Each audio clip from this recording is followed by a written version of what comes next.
வைத்து செவிட்டாக சொல்ல எடுத்து என் நாவில் வந்த சரஸ்வதிக்கு முதல் வணக்கம்.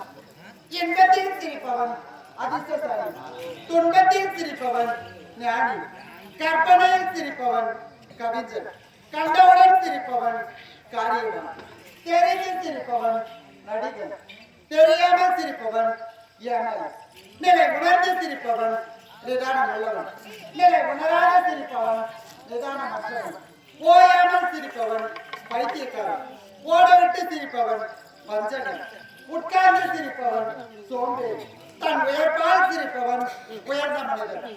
அப்பேற்பட்ட உயர்ந்தவன் நடத்த சோழ நாட்டு மன்னருக்கு இளைய மகளாக செபந்தி என்ற பெயர் வைத்து நல்ல முறையில் வாழ்ந்துட்டு வருகிறேன். அது திரும்பவும் அக்காவை சந்தித்து